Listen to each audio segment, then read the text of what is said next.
आज Doubtnut app download करें। Doubtnut पर अपने सभी गणित, रसायन विज्ञान, भौतिक विज्ञान और जीव विज्ञान के डाउट्स का करो सफाया। बस प्रश्न की फोटो खींचो, एक ही प्रश्न को क्रॉप करो और तुरंत वीडियो सोल्यूशन पाओ। अभी डाउनलोड करें। नमस्कार दोस्तों, प्रश्न है ठोस किस विधि से गर्म होते हैं। तो प्रश्न में हमसे पूछा गया है कि ठोस जो है किस विधि से गर्म होते हैं। देखिए, अगर हम किसी ठोस को गर्म करें, जैसे कि हम उदाहरण के तौर पर ले कि हमारे पास एक लोहे की रॉड है। ठीक है, एक लोहे की एक रॉड है और हमने उसके एक सिरे पर हमने नीचे मोमबत्ती जला दी है, जो लौ जलाती है और इससे क्या इसका एक सिरा गर्म होता है। लेकिन हम इसका गर्म एक सिरा करते हैं, लेकिन कुछ समय बाद हम देखते हैं कि इसका यह सिरा गर्म होता है। तो थोड़ी देर बाद हम देखते हैं कि यह दूसरा सिरा भी क्या हो जाता है, गर्म हो जाता है। लेकिन ये थोड़ी देर बाद होता है। प्रारंभ में ये ठंडा होता है, लेकिन बाद में ये कुछ देर बाद यह हिस्सा भी गर्म हो जाता है। तो ऐसा क्यों होता है?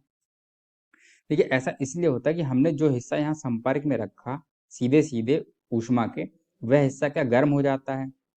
यानी कि हमारे ठोस कैसा होता है, देखो ठोस में बहुत सारे अणु होते हैं जो बहुत बहुत पास होते हैं। हम ये बात तो जानते हैं कि ठोस का घनत्व बहुत अधिक होता है और ठोस जो है, ठोस के अणु क्या होते हैं, बहुत बहुत पास चिपके चिपके हुए होते हैं एक दूसरे से। ठीक है, तो जब अणु उसके चिपके होते हैं एक दूसरे से, तो हम जब यहाँ पर गर्म करते हैं तो इसके पास इस जो इसके सीधे संपर्क में आग के जो अणु आ रहे होते हैं वो गर्म हो जाते हैं।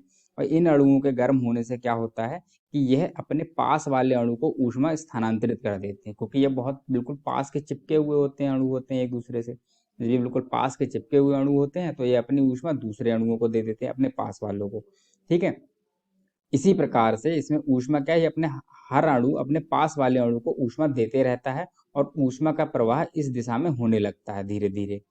ठीक है, क्योंकि इस दिशा के अणु जो होते हैं, इस तरफ के अणु कैसे होते हैं, वो ठंडे होते हैं, इस तरफ गर्म होते हैं। ऊष्मा का प्रवाह गर्म से ठंडे की ओर होने लगता है और हर पहले वाला अणु अपने अगले वाले अणु को अपनी ऊष्मा दे देता है और ऊष्मा पीछे वाले अणु से ले लेता है। ठीक है, और जो यहाँ के अणु होते हैं उनको ऊष्मा तो मोमबत्ती की आग से मिल ही रही होती है।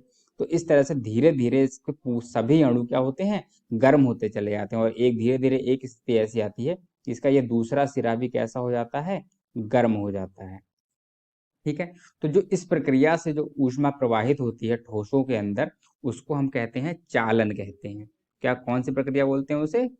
चालन द्वारा गर्म होना, चालन द्वारा। ठीक है, तो ठोसों में जो है ऊष्मा का प्रवाह किसके द्वारा होता है? चालन विधि द्वारा होता है।